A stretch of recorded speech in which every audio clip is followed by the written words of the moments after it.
Yes we are live now, your most welcome at the major Kalsi classes. आप सभी का major कलसी परिवार में हार्दिक स्वागत अभिनंदन है। मैं अभिषेक द्विवेदी आप सबका हार्दिक स्वागत अभिनंदन करता हूं। खटाखट सभी लोग जुड़ जाओ जहां कहीं भी हो मेरे प्यारे बच्चों, सभी लोग जल्दी से आ जाओ मेरे प्यारे बच्चों, जहां कहीं भी हो सभी लोग जल्दी से आ जाओ भाई। आज आगाज करना है और ये आपकी जीके की फर्स्ट क्लास है, तो जल्दी जल्दी से जुड़ जाओ भाई सभी लोग मेरे प्यारे बच्चों। सभी लोग जुड़ चुके हैं, बहुत अच्छी बात है। चलिए, और ज़्यादा से ज़्यादा अपने ग्रुप में शेयर करिए, ज़्यादा से ज़्यादा अपने स्टडी रिलेटेड ग्रुप में शेयर करिए, जिससे कि ज़्यादा से ज़्यादा लोग आ पाएँ। शेयर करिए फटाफट सभी लोग अपने स्टडी रिलेटेड ग्रुप में ज़्यादा से ज़्यादा शेयर करिए, जिससे कि आगे हम ज़्यादा से ज़्यादा शेयर करिए भाई। Ritesh Kumar Singh, Diwakar Singh, our music, VPS status, Ashirwad Dwivedi, खुश रहे भैया, ज्ञान गुरु, दुर्गेश बेटा, जय हिंद बेटा, our music, Govind Kumar, Kuldeep, Amit, Ritesh. Okay Ritesh ji, जानता हूं कि आप जम्मू कश्मीर से हैं, ज़बरदस्त बालक हैं, डेली क्लासेस करते हैं, तो ज़्यादा से ज़्यादा शेयर करिए भाई और इन रीच को बढ़ाइए। अच्छा, पता चले ना कि यार अभिषेक सर आए हैं। अब देखो थोड़ी सी गर्मी बढ़ चुकी है तो मुझे जैकेट अब उतारना पड़ेगा और पूरे फॉर्म में आना पड़ेगा यार। ठीक है भाई, टेक्निकल टीम लीजिए, इसको रखिए, तब तो यार पहली क्लास है, बहुत मूड बनाना पड़ेगा ना बच्चों का। तो चलो जल्दी से आ जाओ और स्टार्ट करते हैं आज का क्लास प्रॉपर सिस्टमैटिक वे से। और शेयर करिए जल्दी से जल्दी, ज़्यादा से ज़्यादा, और जहाँ कहीं भी हो आप अपने स्टडी ग्रुप में शेयर करें बेटा, ठीक है। फिर इसके बाद आगाज़ किया जाए। चलिए फुल फॉर्म में आ जाइए भैया, और टाइमिंग बता दीजिएगा, मेरी लाइव कितने बजे होती है, आपकी कितने बजे होती है। देखो सबसे इम्पोर्टेंट बात, बहुत सारा चीज़ हमारे पास 50+ डेज़ हैं। अगर हम बात करें 50+ डेज़ नहीं, 18 जनवरी लगभग, अगर आप बात करेंगे मोटा मोटा जोड़ेंगे तो 10 दिन उधर और 30 दिन हम ले लेते हैं इधर। 30 10 40 दिन, मतलब मान लीजिए, और डेज निकाल दीजिए, 8 दिन आपको तैयारी को, तो 40 दिन में 40+ ऐसे टॉपिक्स को कवर करेंगे जहाँ से आने ही हैं। आईवीसी की शॉर्ट ट्रिक्स को समझेंगे, क्योंकि ये अभी करंट में ट्रेंड है। ये मत समझना कि ये टॉपिक मैंने इसलिए लिया है कि तुम्हारे यहाँ ये ट्रेंड में है और प्रोबेबिलिटी इस बार 100% है कि यहाँ से प्रश्न आना फिक्स है, क्योंकि ये हर एग्जाम में लगभग डिफेंस में यहाँ से टच हुआ है, तो तुम्हारे यहाँ भी इस बार आने की पूरी प्रोबेबिलिटी है। अभी आईसीजी कोस्ट गार्ड में क्वेश्चन आया था ओल्डेस्ट वेद, तो मतलब एंशिएंट को हम टच करेंगे, छोड़ेंगे नहीं, टच करेंगे जिन जिन टॉपिक से ज़्यादा से ज़्यादा क्वेश्चन आते हैं। तो चलिए ठीक है, शेयर करते जाइए अपना परिवार। देखो सबसे पहली बात, तेजस बैच लॉन्च किया गया है, और आप जानते हैं कि डेली जो सुबह अर्ली इन द मॉर्निंग मैं मिलूंगा 8:30 ऐप पे आपके, और MKC जो डेली सुबह 8:30 नहीं, डेली मंडे ट्यूसडे होगा। मंडे ट्यूसडे को यहाँ पे इसको अपडेट कर लीजिएगा, मंडे ट्यूसडे को 8:30 बजे, और MKC ऐप पे लाइव 3:15 पे मैं मिलूंगा। कितने बजे बेटा? 3:15 पे। ये बात क्लियर है। दूसरी सबसे इंपॉर्टेंट और बेहतर बात आप समझिएगा कि जो भी चीज़ों को डिस्कस करेंगे वो गारंटी 100% श्योर शॉर्ट के साथ समझ लें कि हम डिस्कशन करेंगे। अब देखो जो टॉपिक है, कुछ नहीं करना तुम्हें, पेपर पेन अगर उठाना चाहो तो उठा लो, नहीं उठाना तो फिर ध्यान समझो और सुनो। मैं ऐसा ज्ञान देना चाहता हूं आपके साथ जता उम्र आपके पास रहे। रटा रटाया नहीं लिखना है कुछ भी, बस ध्यान समझो और सुनो, और लगेगा तो PDF शेयर करूंगा, नोट करना। देखो पहली बात तो जब आईवीसी की बात करते हो तो अपने मन में ये सब सारी चीजें ढाल लो, मन में अपने ढाल लो कि मतलब इतनी पुरानी सभ्यता जो आज भी अभी भी डिस्कवरी का केंद्र बनी हुई है, आज भी अभी भी डिस्कवरी का केंद्र। और आप जानते हो कि राखीगढ़ी में अभी भी खोज चल रही है। कहाँ पे बेटा? राखीगढ़ी में अभी भी खोज चल रही है। दूसरी सबसे इंपॉर्टेंट बात अगर मैं बात करता हूँ तो आप एक चीज यूं समझ लो यार कि जो ये सभ्यता है हम इसको क्यों पढ़ रहे हैं? पढ़ इसलिए रहे हैं कि बहुत ज़्यादा अभी ट्रेंड में है, इसलिए पढ़ रहे हैं। अब सबसे बेसिक और इंपॉर्टेंट बात आप मेरे प्यारे बच्चों समझो, एक एक चीज़ को समझो। सबसे पहली बात, अगर आपका नाम राजू है तो क्यों है, क्या कारण थे, कॉन्सिक्वेंसेस थे ना। ज़्यादा से ज़्यादा शेयर करिएगा। बस ये बताओ अपना परिवार इतने लोगों का है यार। जय हिंद किंग्स लॉर्ड, जय हिंद। दुर्गेश सिंह जी राजपूत जी कह रहे हैं खेतों में काम कर रहे हैं और आपका वीडियो देख रहे हैं। यही तो जज्बात है, यही तो जिंदा दिली है कि जो आप लोगों ने मुझे जिंदा करके रखा है। इसीलिए तो भाई अर्ली इन द मॉर्निंग आपके लिए क्लास लगाई गई। आप सब जानते हो कि मैं जानता हूं कि मेरा प्यारा बच्चा कहीं ना कहीं अपने पिताजी के द्वारा दिए गए उत्तरदायित्वों को पूरा कर रहा होगा। कहीं कोई बच्चा रूम पे के चाय बना रहा होगा और ये वीडियो देख रहा होगा। ठीक है भाई, शुरू करते हैं। अगर मैं आज बात कर रहा हूं इंडस वैली सिविलाइजेशन की, किसकी बेटा? इंडस वैली सिविलाइजेशन की। और हिंदी और इंग्लिश, डरना मत, दोनों भाषाओं में मैं लिखूंगा ना। सिंधु घाटी सभ्यता, क्या बोलेंगे इसको? सिंधु घाटी सभ्यता। और एक लेक्चर में बेहतर बातों के साथ इस टॉपिक को फिनिश करूंगा, क्योंकि जितना एग्जाम का लेवल है उसके अकॉर्डिंग ही समझो। सिंधु घाटी सबसे पहले ये समझो कि इसका टाइम पीरियड क्या था, जिसके बारे में आज हम पढ़ रहे हैं। C14 मेथड आप पढ़े होंगे, हिंदी में बोलते हैं carbon dating. Carbon dating method, carbon dating method के आधार पे इसका जो टाइम पीरियड है वो है 2500 BC टू 1750 BC। और आप जानते हो BC की डेट्स रिवर्स ऑर्डर में लिखी जाती हैं, मतलब बड़े से छोटे की ओर। ठीक है, AD छोटे से बड़े की ओर। अब BC का मतलब बिफोर क्राइस्ट, AD का मतलब एनो डोमिनी। ठीक, तो यानी कि सबसे पहली बात, अगर मोहन का जन्म हुआ तो किस डेट को हुआ ना, और मोहन ही नाम रखा गया तो क्यों रखा गया, ये कारण समझेंगे। तो IVC जितना बेहतर कंटेंट हो सकता है, सिर्फ तुम दोस्त अगर सुन लोगे ना तो आजीवन तुम्हें ये IVC कभी भूलेगा नहीं। यानी कि दोस्त 2500 BC से 1750 BC कार्बन डेटिंग मेथड, जीवाश्मों के आधार पे जब किसी चीज की आयु का पता लगाया जाता है फॉसिल्स के आधार पे, तो उसे बोलते हैं कार्बन डेटिंग, C14 मेथड। अच्छा, इसका नाम IVC पड़ा सिंधु घाटी, तो यार दोस्त क्यों पड़ा? याद करने का सबसे आसान तरीका, क्यों पड़ा देखो, सिंधु एक नदी का नाम है।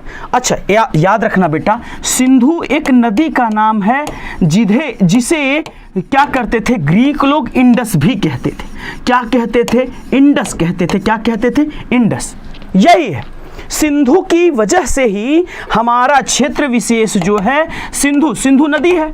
और हमारे यहाँ इस क्षेत्र में सिंधु सभ्यता में कपास ज़्यादा पाई जाती थी, तो उसको ग्रीक लोग क्या कहने लगे? कपास को सिंडन कहने लगे। क्या कहने लगे? कॉटन को बेटा, कॉटन का मतलब कपास को क्या कहने लगे? सिंडन कहने लगे। अब बताओ कोई दिक्कत? सिंडन कहने लगे यानी कि कपास को। अब देखो इस सिंधु घाटी सभ्यता के कितने नाम हैं। तो सबसे पहला नाम तो आप सबको पता है, इंडस वैली सिविलाइजेशन। अब देखो ध्यान से समझना, इंडस वैली सिविलाइजेशन यानी कि अब आप समझो यार, यहाँ पे इसको क्या बोलेंगे? सिंधु नदी है, नदी के किनारे जो घाटियां बनी वहां पे लोग रहने लगे, तो वहां के एक अलग प्रकार की सभ्यता ही हो गई।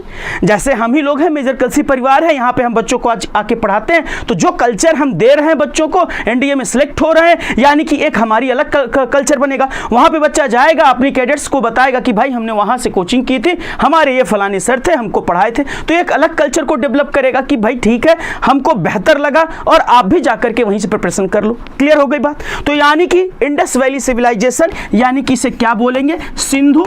और घाटी का मतलब कोई नदी क्षेत्र अपने किनारे जो स्थान बना देती है उसे सिंधु घाटी सभ्यता कहा गया।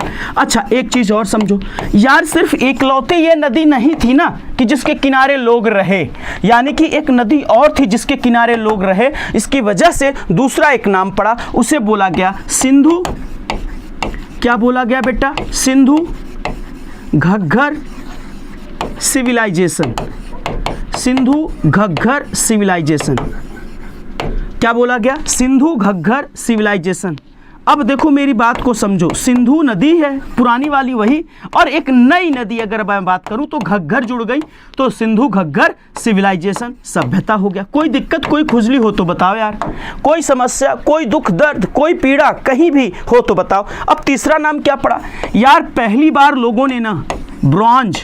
अच्छा ब्रॉन्ज क्या होता है? ब्रॉन्ज को हिंदी में बोलते हैं कांसा। क्या बोलते हैं? कांसा। और जब कॉपर और टिन को आप मिला दोगे ना मेरे प्यारे बालक, कॉपर और टिन मिल जाएगा तो समझो कोई खुजली नहीं होनी चाहिए, इसी को बोलते हैं ब्रॉन्ज, यानी कि ब्रॉन्ज एज सिविलाइजेशन, यानी कि इसी को बोलते हैं कांस्य युगीन सभ्यता। क्या बोलते हैं, कांस्य युगीन सभ्यता। अब बताओ कोई दुख दर्द कोई समस्या।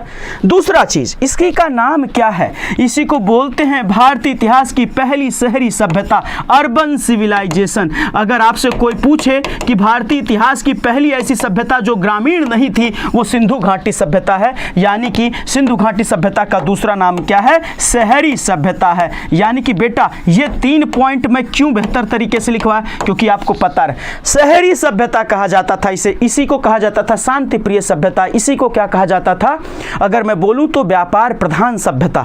ठीक है, क्लियर हो गई बातें।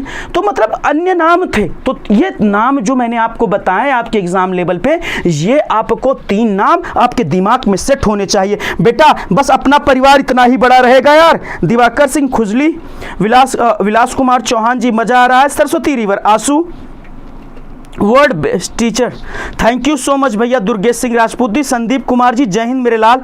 किंग दुर्गेश, आशुतोष कुमार झा, जय हिंद मेरे लाल। IF सिद्धार्थ, किंग, सब लोग आ चुके हो? हाँ ठीक है, लाइक शेयर करते रहो यार, उसमें कोताही बिल्कुल नहीं। अरे यार जितने लोग हो उतने लोग लाइक शेयर करते रहो मेरे लाल।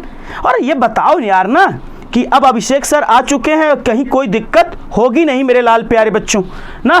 ठीक है, अब देखो मेरे प्यारे बच्चों, सबसे इंपॉर्टेंट बात तो ये आप समझ गए, अब समझना मेरी बात। अगर तुमको ज़्यादा दिनों तक ये बात याद रखनी है तो क्या याद रखोगे कि सर 2 नदी के किनारे की सभ्यता बताए थे, और जब नदियां बहती हैं दोस्त तो उन नदियों के किनारे क्या क्या मिले थे, कॉपर और टिन मिले थे। बस ऐसे याद करो। याद करने के एक तुमको ट्रिक बताता हूं, किसी चीज को ये याद रखना कि 2 नदियां थी, 2 नदियां बहती थी, उन नदियों के किनारे क्या क्या मिला, कॉपर कॉपर और टिन। अब बताओ कोई दिक्कत? तो देखो 2 नदियां कौन कौन सी, सिंधु घग्गर और कॉपर टिन यानी कि ब्रॉन्ज। और ये जब नदियां बही आगे तो बेटा लोगों ने व्यापार करना सीखा, यानी कि व्यापार प्रधान सभ्यता। और जब व्यापार किए तो खूब पैसा आया, तो खूब जब बेटा पैसा आया तो ये क्या करेंगे, घर बनवाएंगे, यानी कि खूब घर हाईटेक तरीके के बनाए, तो यानी कि अर्बन सभ्यता, शहरी सभ्यता। अब बताओ कोई खुजली कोई समस्या? देखो याद करने का तरीका, सर 2 नदियां थी, सिंधु घग्गर, और उसके किनारे कॉपर और टिन मिला यानी कि कांस्य युगीन सभ्यता। और उसके किनारे जब लोग अब खूब पैसा कमाने लगे, व्यापार हो गया उनका, तो उन्होंने खूब हाईटेक घर बनवाए यानी कि अर्बन सभ्यता, शहरी सभ्यता। अच्छा ये बताओ कहानी के हिसाब से याद कर लिए कि नहीं? अब यानी कि सिंधु घाटी सभ्यता, सिंधु घग्गर सभ्यता, ब्रॉन्ज एज सिविलाइजेशन और अर्बन सिविलाइजेशन। अब बताओ याद करने में कोई दिक्कत? टाइम पीरियड वाला क्या था, 2500 से 1750। अच्छा याद करने का तरीका कैसे करेंगे, डेट्स को, डेट्स में कितना गैप था ऐसे याद रखो कि IVC के डेट में कितना गैप था, ये याद कर लो, ऑटोमेटिक तुमको जो ऑप्शन मिलेगा सेट कर जाओगे बेटा। ठीक है श्रीकांत जी, ठीक है। नगरीय सभ्यता अब क्लियर है। नल्ली सिंह बेटा किसी को कोई दिक्कत मेरे लाल, कोई बालक बालिका को कहीं कोई खुजली हो तो तुरंत बताओ। अब देखो ये हो गया मेरा ये। अच्छा ये इमेज देख करके तुम क्या समझे, खटाखट देखते जाओ, एक एक बात के बारे में प्रॉपर एक्सप्लेनेशन समझो मेरे लाल। देखो ये क्या है, मतलब ऊंचा टीला। देखो तुम्हारे लिए ऊंचा टीला यानी कि मोहनजोदड़ो को कहा जाता था माउंट ऑफ डेथ। कई बार रिपीटेड प्रश्न है, मोहनजोदड़ो मृतकों का टीला, माउंट ऑफ डेथ। देखो यही इमेज से तुम्हें सब समझा दूंगा, माउंट ऑफ डेथ यानी कि मृतकों का टीला। क्लियर है बेटा, क्लियर है यहाँ तक? किसी को कोई खुजली कोई समस्या? अच्छा ये बताओ, आगे तुम देख रहे हो बहुत सारी, ये देखो जानवरों को देख रहे हो, ये हैं आपके पशुपति, पशुपति गार्ड देख लो इनको, पशुपति गार्ड हैं आपके। ये आप देख रहे हो ना ड्रेनेज सिस्टम, ये सब देख रहे हो आपको यहाँ पे। ये देखो ये यहाँ पे मातृ देवी। मतलब आप अगर आप देखोगे तो अलग अलग इमेजेस में अलग अलग बातें समझ में आएंगी, और ये इमेज जब जिस दिन आपके दिमाग में सेट हो गई खटाखट सब कुछ आता रहेगा। और देखो अब देखो आगे देखते जाओ यार, देखो कितना आसान सा तुम्हारे एग्जाम में कैसा आता है, क्योंकि तुम्हारे यहाँ 1 लाइनर है। सबसे पहला प्रश्न क्या आएगा, देखो भारत का इतिहास सिंधु घाटी सभ्यता के जन्म से शुरू होता है, जिसे हड़प्पा सभ्यता के नाम जानते हैं। इसी को हड़प्पा सभ्यता क्यों कहते हैं, क्योंकि हड़प्पा खोजा गया पहला स्थान। अब बेटा याद रखो हड़प्पा, हड़प्पा पहला खोजा गया स्थान था ना, और फिर उसके बाद दूसरा मोहनजोदड़ो। अब बेटा मोहनजोदड़ो हड़प्पा पहला खोजा गया स्थान, तो क्वेश्चन में क्या आ सकता है कि पहला खोजा गया स्थान कौन सा था? हड़प्पा, इसके नाम से सभ्यता का नाम पड़ा। अब कुछ मत याद करो तुम, अब आगे चलो, बस इतना देखते जाओ। अच्छा, आपसे प्रश्न एक और बन सकता है बेटा कि सबसे अधिक स्थान कहाँ मिले सिंधु घाटी सभ्यता के? तो आप बोलोगे मेरे प्यारे बच्चे इंडिया, दूसरे नंबर पे पाकिस्तान और तीसरे नंबर पे अफगानिस्तान। बताओ कोई खुजली, कोई समस्या? देखो ये हमारे फिक्स हो गए नंबर। तुम नेवी एसएसआर का पेपर दे दो, चाहे बेटा एयरफोर्स अग्निवीर का दे दो, अगर क्वेश्चन आया तो तुम उसको एकदम पट कर दोगे। अब समझ गए? कोई आसान सी भाषा में देखो, हड़प्पा और हड़प्पा पहला स्थान खोजा गया, मोहनजोदड़ो दूसरा। ठीक है, अभी किसने खोज करी, किस नदी किनारे? सबसे अधिक स्थान हड़प्पा में कहाँ पे पाए गए? इंडिया में पाए गए, फिर इसके बाद कहाँ पे पाए गए? पाकिस्तान में, फिर अफगानिस्तान में। अब आओ आगे चलते हैं, जो चीजें तुम्हें याद करनी होंगी उन्हीं को मैं बताऊंगा। देखो कुछ मत करो तुम बेटा, कुछ मत करो। अब देखो ना, ध्यान से समझना। देखो यहाँ पे एक शब्द आ रहा है ना 1924 वाला। अब देखो इसको समझना, मेरी बात को क्या कहना चाह रहा है ये प्रश्न। देखो 1921 में बेटा किसकी खोज हुई मेरे प्यारे बच्चों? हड़प्पा की। किसकी? हड़प्पा। Harappa was discovered. किसकी खोज की गई? हड़प्पा की खोज, एक नए स्थान की खोज, हड़प्पा पहला 1900। और किसने खोजा बेटा मेरे लाल? किसने खोजा? खोजा किसने? दयाराम साहनी ने। दयाराम साहनी ने। वर्तमान में यह स्थान कहाँ है बेटा? पाकिस्तान में है जो खोजा गया। और यह किस नदी के किनारे? रावी नदी के किनारे खोजा गया। किस नदी के किनारे? रावी नदी के किनारे। अब बताओ कोई खुजली, कोई दुख दर्द? अब दूसरे की मैं बात करूं, दूसरा बात करूं सेकंड नंबर पे। अगर सेकंड नंबर पे बात करूं तो 1922 में किसकी खोज की गई? मोहनजोदड़ो की। किसकी बेटा? मोहनजोदड़ो की। अब मोहनजोदड़ो की जो खोज की गई वो राखल दास बनर्जी के द्वारा। राखल दास बनर्जी के द्वारा। किसके द्वारा? राखल दास बनर्जी के द्वारा। और मोहनजोदड़ो भी कहाँ है? पाकिस्तान में। और किस नदी के किनारे? सिंधु नदी के किनारे। अब बताओ कोई दुख दर्द समस्या? नहीं, सब क्लियर है, बात क्लियर है। चल अब आगे चलते हैं मेरे प्यारे बच्चों, तो मतलब नोट करते जाओ मेरी बातों को। अब आगे देखो, अगर आगे की ओर चलें तो यार कुछ नहीं करना है। देखो ध्यान से समझना, मैं तुमको आईवीसी क्यों पढ़ा रहा हूँ। राखीगढ़ी एक गांव है जो वर्तमान समय में ट्रेंड में है, करंट का विषय। राखीगढ़ी कहाँ है बेटा? राखीगढ़ी हरियाणा में है। गुड, बस इतना याद कर ले भाई। तुझे जो एयरफोर्स नेवी लायक देखना है प्रश्न, सर राखीगढ़ी कहाँ है? राखीगढ़ी कहाँ है? हरियाणा में है बेटा। हरियाणा में किस जिले में बेटा? हरियाणा में हिसार जिले के पास। अब बताओ कोई दिक्कत? अच्छा सर ये बताइए कि क्यों ये ट्रेंड में है?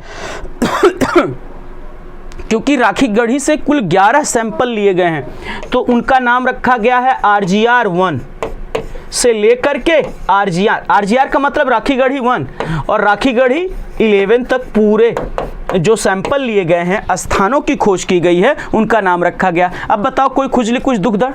आपसे राखीगढ़ी ही पूछेगा एग्जैक्ट। मैं डायरेक्ट राखीगढ़ी बताता तो आप कैचअप ना कर पाते, इसलिए बैकग्राउंड बताया कि राखीगढ़ी अपने दिमाग में सेट कर ले भाई। राखीगढ़ी पक्का अगर आएगा प्रश्न तो यहां से पक्का आएगा।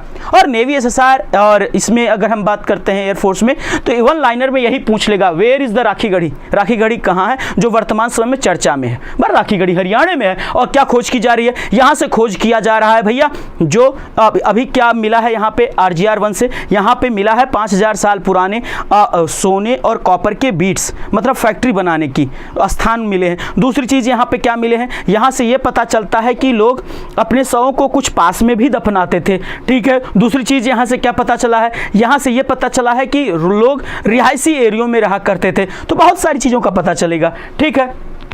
अब राखीगढ़ी कहाँ है इतना फोकस कर लो, हरियाणा में, ये ट्रेंड में है इसलिए। ठीक है, क्लियर है यहाँ पे। अब बताओ किसी को कोई दिक्कत? ध्यान से सुन लेना एक बात। Rakhigarhi is the largest Harappan site in the Indian सब कंटिनेंट। राखीगढ़ी भारतीय उपमहाद्वीप में सबसे बड़ा। This is the most important point बेटा, इसको नोट कर लो। राखीगढ़ी भारतीय उपमहाद्वीप में सबसे बड़ा हड़प्पा मतलब हड़प्पा सभ्यता के अंतर्गत राखीगढ़ी भारतीय उपमहाद्वीप में सबसे बड़ा स्थान है। राखीगढ़ी याद करने का तरीका, टीएमएच एक किताब होती है ना टाटा मैकग्रा हिल, तो आरएमएच राखीगढ़ी मोहनजोदड़ो हड़प्पा। अब बताओ कोई खुजली कोई दुख दर्द?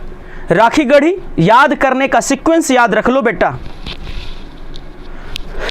याद कर लो आरएमएच मतलब इसका क्या है? आरएमएच का मतलब क्या है? आरएमएच का मतलब है राखीगढ़ी मोहनजोदड़ो हड़प्पा। अब बताइए कोई दिक्कत कोई समस्या? ठीक है, क्लियर है। अब तुम चाहो तो और चीजें भारतीय उपमहाद्वीप में सिंधु घाटी सभ्यता के अन्य बड़े स्थल पाकिस्तान में हड़प्पा, मोहनजोदड़ो और गढ़वेरीवाला, और भारत में धौलावीरा गुजरात है, तो मतलब ये याद कर सकते हो। लेकिन राखीगढ़ी की साइट की खुदाई एसआई अमरेंद्रनाथ ने की थी, एएसआई ठीक है। अब देखो ध्यान समझ लो, यहां पर अमरेंद्रनाथ जी के बारे में थोड़ा सा जानकारी रखना पड़ेगा क्योंकि ये ट्रेंड में है विषय, तो पूछा जा सकता है। भारत की सबसे बड़ी साइट पूछ सकता है, राखीगढ़ी है कहां ये पूछ सकता है। ठीक है भाई, अब क्लियर है बात? यहां तक बताओ किसी को कोई दुख दर्द कोई समस्या हो? क्लियर है? ठीक है बेटा, हाँ बिल्कुल सही कह रहे हैं, बिल्कुल आशुतोष कुमार जी कह रहे हैं राखीगढ़ी वर्ल्ड के सबसे बड़े म्यूजियम बना रहा, मतलब इस सभ्यता से रिलेटेड म्यूजियम बना रहा है। बिल्कुल, बहुत आशुतोष बेटा, देखिए आशुतोष बेटा दी एकदम। अच्छा मजा आ रहा है सेशन में कि नहीं यार? मेरे लाल मजा आ रहा है कि नहीं? दबा के ठोको लाइक शेयर यार, जितने लोग लाइव हो उतने लोग तो कम से कम शेयर करो दबा के। ठीक है, शेयर करिए खटाखट, तभी तो मजा आएगा मेरे लाल, दबा के ठोको एकदम। अब देखो आगे चलते हैं तो एक चीज समझिएगा, इसके बारे में जो क्वेश्चंस आ सकते हैं प्रोबेबिलिटी है उसको मैंने डिस्कशन कर दिया। This is the most important, ये करंट की भी न्यूज है और मैंने बताया ना। देखो ध्यान समझना, 2021 के बजट भाषण के दौरान केंद्रीय मंत्री द्वारा घोषित 5 प्रतिष्ठान साइटों में से एक, this is the most important. मतलब राखीगढ़ी हमारा क्या है बेटा, जो है क्या है बेटा, अगर हम बात करें तो आइकॉनिक साइट बन चुका है। आइकॉनिक साइट का मतलब सरकार इस पे विशेष ध्यान देगी, यानी कि अब पूछा जा सकता है कि सर आइकॉनिक साइट अन्य भारत की कौन सी हैं, तो उत्तर प्रदेश में हस्तिनापुर, असम में शिवसागर, गुजरात में धौलावीरा, तमिलनाडु में Adichanallur. This is the most important बेटा, this is the also current affair. जो भी हिस्ट्री का मैं टॉपिक लाऊंगा वो बेटा आपका करंट अफेयर भी होगा, मतलब ये चीजें ट्रेंड में थी। This is the most important, इसे नोट कर लीजिए। उत्तर प्रदेश में हस्तिनापुर, असम में शिवसागर, गुजरात में धौलावीरा, तमिलनाडु में आदिचनलूर, ये ऐसे स्थान है। ये करंट में हो सकता है बेटा कि which among the following is not iconic site, तो पूछा जा सकता है। और धौलावीरा गुजरात क्या है? Iconic site. Clear? Iconic site का मतलब यह है कि सरकार इस प्रतिष्ठान के डेवलपमेंट में, डिस्कवरी में महत्वपूर्ण भूमिका रोल प्ले करेगी। देखो ध्यान समझना। देखो आप जानते हैं शुरुआत कैसे हुई?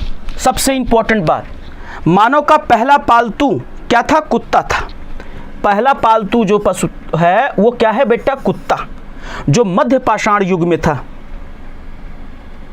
ठीक है, क्लियर है? अब सबसे पहले पाषाण युग संस्कृति संस्थान, मतलब आप कह सकते हैं कि इंस्टीट्यूट ऑफ स्टोन एज, मतलब स्टोन एज आप जानते हैं, पूरा पाषाण काल, मध्य पाषाण काल, नव पाषाण काल, पूरा पाषाण काल, मध्य पाषाण काल, नव पाषाण काल।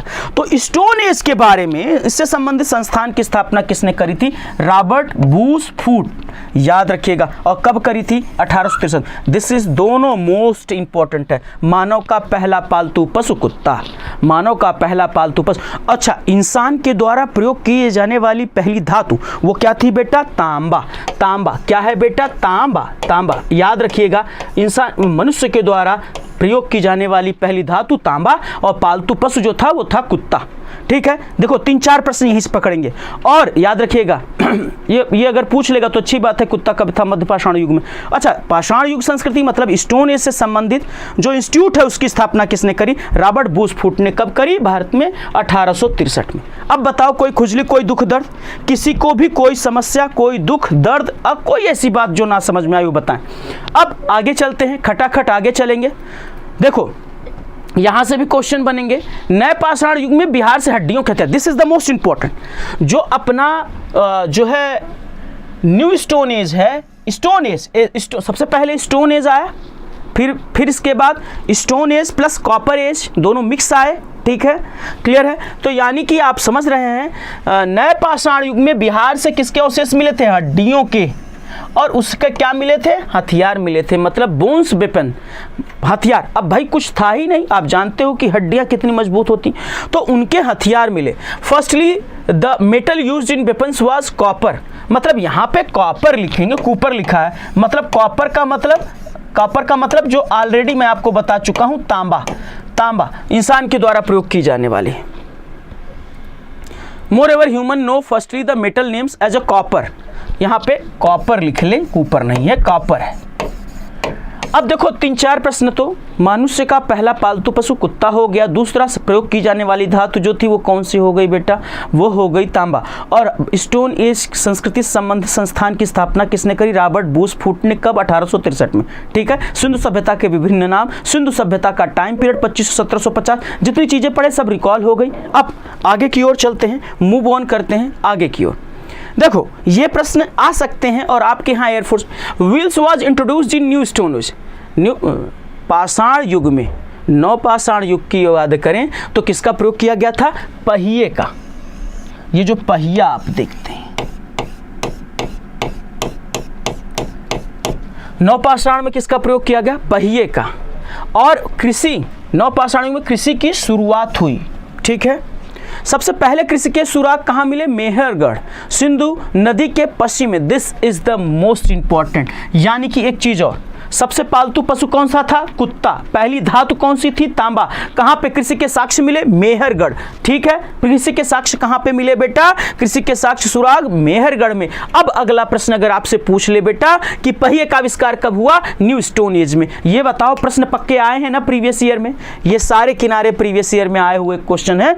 आपके डिफेंस के रिलेटेड सारे क्वेश्चन वन लाइनर मैंने आपको करा दिया बेटा। इसको छाप लो खटाक से, इसको छाप लीजिए आप खटाक से, और नहीं तो आपका अगर छूट जाता है एग्जाम में प्रश्न तो मुझे मत कहना। और पहला औजार कुल्हाड़ी थी, बिल्कुल सही कह रहे अतुल कुमार यादव जी। पहला जो औजार था वो कौन सा था? अच्छा यार ये बताओ, इतने लोग लाइव हैं, लाइक्स बहुत कम है, क्यों?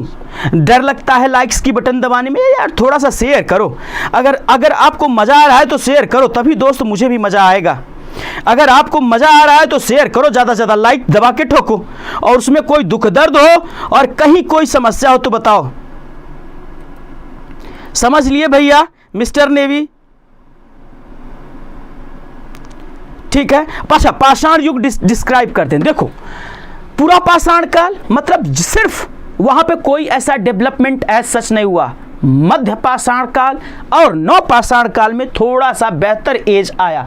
और आप जानते हो कि नौ पाषाण युग में ही पहिए की खोज की गई। पहिया का मतलब समझ रहे हो? लोग अब किसी इंस्ट्रूमेंट का यूज कर सकते थे, घिरनी प्रयोग करके कुछ कर सकते थे। मतलब नौ पाषाण काल इनके लिए क्या हुआ? वरदान साबित हो गया। ठीक है भाई, अब आगे चलते हैं, अपने पास समय थोड़ा कम है, ठीक है। और ये चीजें अब देखो आईवीसी में खटाखट 5-7 बातें नोट कर लो मेरी बेटा।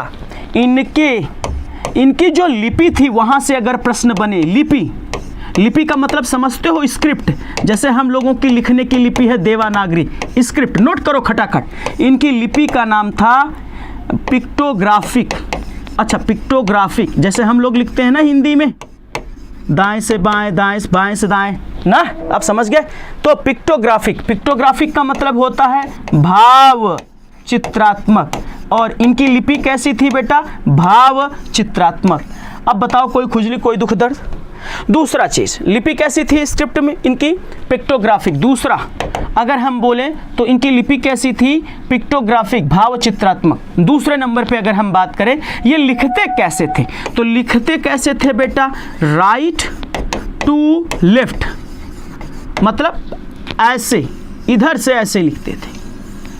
ठीक है, क्लियर हो गई बात। लिखने की कला कैसी थी? दाएं से बाएं, दाएं से बाएं। अब क्लियर हो गई बात?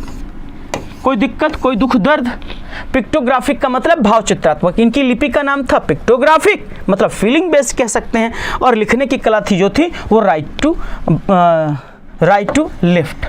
अच्छा, एक चीज़ और, जो ये इमेज बन रही है ना ऐसे, इस लिखने की कला को पता है क्या कहा जाता था? राइटिंग स्टाइल को इनके नाम दिया गया था, वो हिंदी में ही है एक्चुअल में। राइटिंग स्टाइल को कहा जाता था, इनके लिखने की कला को क्या कहा जाता था? हिंदी इंग्लिश दोनों भाषाओं में लिखूंगा दोस्त। लिखने की कला को कहा जाता था बाउस्ट्रोफीडन, बाउस्ट्रोफीडन।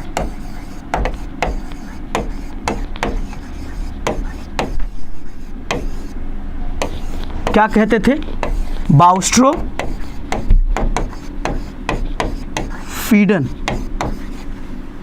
अब बताओ, कोई दुख दर्द, कोई समस्या?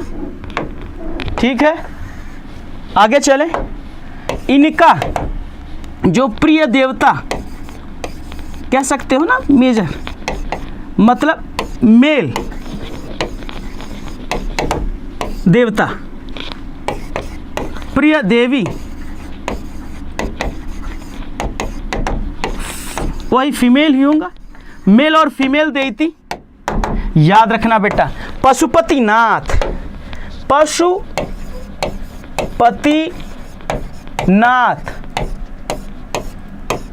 और देवी कौन थी? मातृ देवी, यानी मदर गॉडेस, पशुपतिनाथ।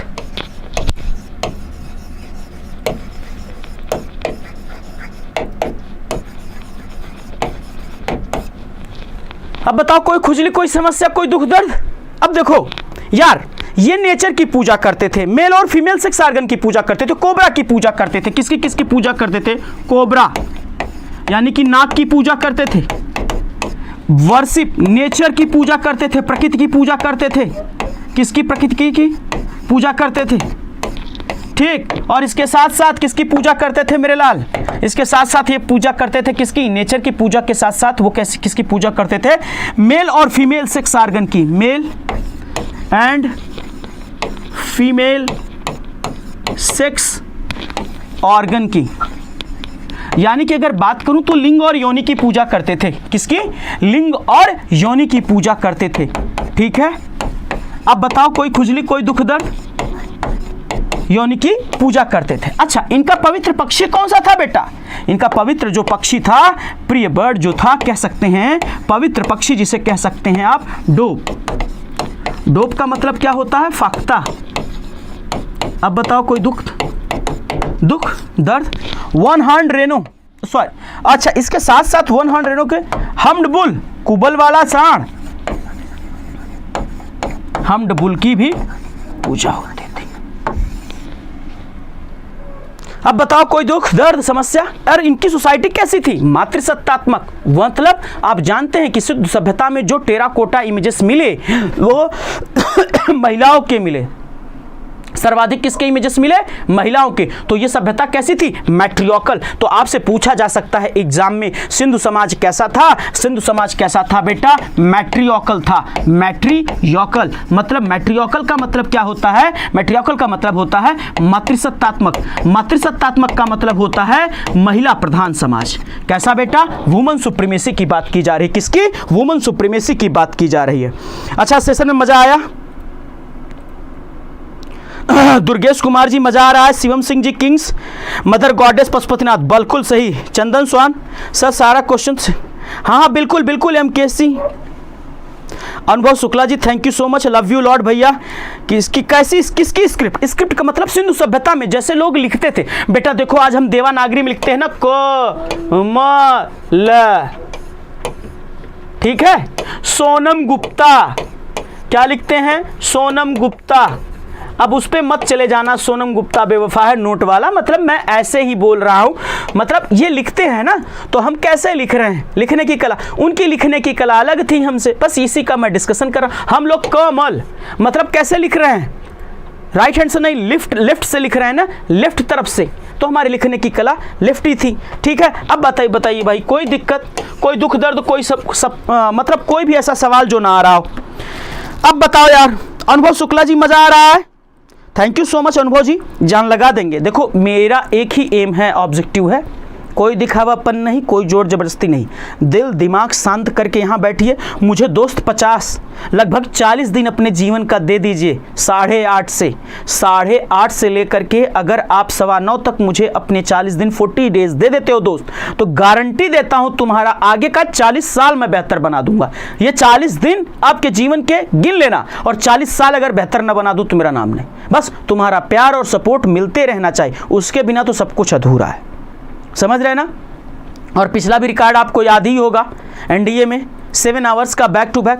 अरे आप चाहोगे, मैं पहले सोचता था कि कैसे टीचर्स लाइव यार 12-12 घंटे 13-13 घंटे 18 घंटे लाइव होकर के पढ़ा देते हैं, तो मुझे लगा कि जब किसी चीज़ को करने की प्रेरणा पीछे खड़ी हो तो ज़रूर वो काम होता है। तो आप मेरे लिए सबसे बड़ा इंस्पिरेशन है, मोटिवेशन है, तो आपको देख करके मैं कुछ भी कर सकता हूँ। मेरे लिए 24 घंटा भी कुछ नहीं है, कंटिन्यू चलेगा। ठीक है भाई, बस आपका प्यार और सपोर्ट बना रहे, और प्यार और सपोर्ट ऐसे काम नहीं चलेगा, मतलब एकदम पूरा समझ रहे हो ना, मैसेज बॉक्स भर जाए यार आपके प्यार और सपोर्ट से।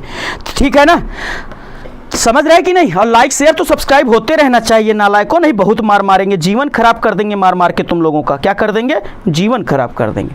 तो भैया अब देखो आईवीसी में बचा क्या अपने पास, बचा क्या सर ये बताइए। सिंधु घाटी सभ्यता में लोग इनकी पूजा करते थे। मोहरें, व्यापार कैसे होता था, मुहर जो सील्स बनी होती थी वो किसकी बनी होती थी, कुछ नहीं बेटा, आसान सा सवाल है, स्टेटाइट की बनी होती थी। मुहरें किसकी बनी होती थी, स्टेटाइट का। जो रिन साबुन लेकर के रगड़ देते हो ना तो स्टेटाइट ही निकलता है, स्टेटाइट मतलब स्टेटाइट की मुहरें बनी होती थी। अब बताओ कोई दुख दर्द, कोई समस्या।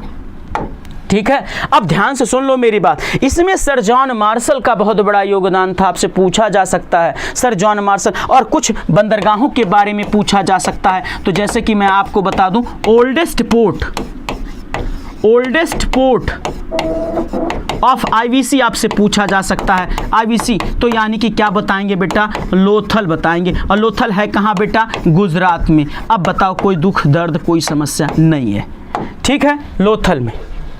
सिंधु सभ्यता का कुल विस्तार कितना था बेटा, कुल क्षेत्रफल आपसे पूछेगा तो आप क्या बताओगे, 12,99,600। और आपसे एक प्रश्न और पूछ सकता है कि सिंधु सभ्यता में जो घर होते थे वो कैसे होते थे, ग्रिड सिस्टम बेस्ड होते थे। कैसे होते थे बेटा, ग्रिड सिस्टम पे बेस्ड होते थे। कैसे, ग्रिड सिस्टम बेस्ड होते थे। अब बताइए कोई दुख दर्द, कोई समस्या, यहाँ तक चले आगे बढ़ा जाए, बताओ यहाँ तक क्लियर हो गया। अब ध्यान समझ लो, आईवीसी के क्वेश्चन को कहां पे करेंगे, ऐप पे करेंगे। मैंने कहा ना 40 दिन आप अपने जीवन का दे देंगे, 40 वर्ष सुधार दूंगा, यह गारंटी है दोस्त। तो अभी ऐप पे 3 बजे मिलेंगे हम लोग, और 3 पे आईवीसी का क्वेश्चन करेंगे, मतलब आईवीसी आज फिनिश, जो दुख दर्द रह जाएगा इसमें उसको भी फिनिश कर देंगे। अब कल मुलाकात होगी इसी टाइम पे बेटा, स्टे ट्यून विद अस, ज्यादा से ज्यादा शेयर करा करिए सेशन को। Thank you so much, I love you lot, जय हिंद जय भारत। अब इसके साथ एक बार एक चीज को जरूर देख लें, यहाँ पे बेटा देखो यूट्यूब पे मैं मंडे ट्यूसडे मिलूंगा ना, डेली, ये सब आपका प्यार है, सपोर्ट है, इसलिए डेली लिखा गया है, लेकिन इसको सही करवाना, मंडे ट्यूसडे। और डेली कहाँ मिलेंगे, ऐप पे, मेजर कलसी के ऐप पे। और डांस मिसक्लेनियस जो अवार्ड्स हैं सब कुछ उस पर डिस्कशन होगा, और यहाँ पे यूट्यूब पे उसके कॉन्सेप्ट बताऊंगा, थियरी क्लास उस पर मतलब आपकी प्रैक्टिस होगी। थैंक यू सो मच, जय हिंद जय भारत।